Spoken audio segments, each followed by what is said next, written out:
बोलिए शंकर भगवान की जय। आज मैं आपको हरतालिका तीज की कथा सुना रही हूँ। हरतालिका तीज का व्रत भाद्रपद मास में शुक्ल पक्ष की तृतीया को किया जाता है। इस दिन शंकर पार्वती जी की बालू की मूर्ति बनाकर पूजन किया जाता है। सुंदर वस्त्रों एवं कदली स्तंभों से गृह को सजाकर नाना प्रकार के मंगल गीतों से रात्रि जागरण करना चाहिए। इस व्रत को करने वाली स्त्रियां पार्वती जी के समान सुखपूर्वक पति रमण करके शिवलोक को जाती हैं। कथा प्रारंभ। इस व्रत के महात्म्य की कथा भगवान शंकर ने पार्वती जी को उनके पूर्व जन्म का स्मरण कराने हेतु इस प्रकार कही थी। एक बार तुमने हिमालय पर गंगा तट पर अपनी बाल्यावस्था में 12 वर्ष की आयु में अधोमुखी होकर घोर तप किया था। तुम्हारी कठोर तपस्या को देखकर तुम्हारे पिता के क्लेश के कारण नारद जी तुम्हारे पिता के पास आए और बोले कि विष्णु भगवान आपकी कन्या से विवाह करना चाहते हैं। उन्होंने इस कार्य हेतु मुझे आपके पास भेजा है। तुम्हारे पिता ने विष्णु जी के प्रस्ताव को सहर्ष स्वीकार कर लिया। इसके बाद नारद जी ने विष्णु जी के पास जाकर कहा कि हिमालय राज अपनी पुत्री सती का विवाह आपसे करना चाहते हैं। विष्णु जी भी तुमसे विवाह करने को राजी हो गए। नारद जी के जाने के बाद तुम्हारे पिता ने तुम्हें बताया कि तुम्हारा विवाह विष्णु जी से तय कर दिया है। यह अनहोनी बात सुनकर तुम्हें अत्यंत दुख हुआ और तुम जोर जोर से विलाप करने लगीं। एक अंतरंग सखी के द्वारा विलाप का कारण पूछने पर तुमने सारा वृत्तांत सखी को बता दिया। मैं शंकर भगवान से विवाह के लिए कठोर तप कर रही हूँ।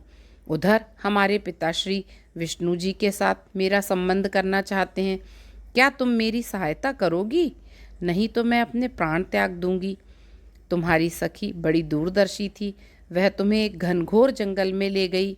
इधर तुम्हारे पिता तुम्हें घर में ना पाकर बहुत चिंतित हुए। मैं विष्णु जी से उनको विवाह करने का वचन दे चुका हूँ। वचन भंग की चिंता से वह मूर्छित हो गए। इधर तुम्हारी खोज होती रही और तुम अपनी सहेली के साथ नदी के तट पर एक गुफा में मेरी तपस्या करने में लीन हो गईं। भाद्रपद शुक्ल पक्ष की तृतीया को हस्त नक्षत्र में तुमने रेत का शिवलिंग स्थापित करके व्रत किया और पूजन तथा रात्रि जागरण भी किया। इस कठिन तप व्रत से मेरा आसन डोलने लगा। मेरी समाधि टूट गई। मैं तुरंत तुम्हारे पास पहुंचा और वर मांगने का आदेश दिया। तुम्हारी मांग तथा इच्छानुसार तुम्हें मुझे अर्धांगिनी के रूप में स्वीकार करना पड़ा। तुम्हें वरदान देकर मैं कैलाश पर्वत पर चला गया। प्रातः होते ही तुमने पूजा की समस्त सामग्री को नदी में प्रवाहित करके अपनी सहेली सहित व्रत का पारण किया। उसी समय तुम्हें खोजते हुए हिमालय राज उस स्थान पर पहुंच गए। बिलखते हुए तुम्हारे घर छोड़ने का कारण पूछने लगे।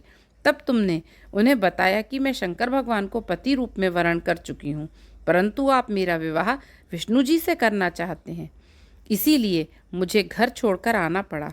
मैं अब आपके साथ घर इसी शर्त पर चल सकती हूँ कि आप मेरा विवाह विष्णु जी से ना करके भगवान शिव से करेंगे। गिरिराज तुम्हारी बात मान गए और शास्त्रोक्त विधि द्वारा हम दोनों को विवाह के बंधन में बांध दिया।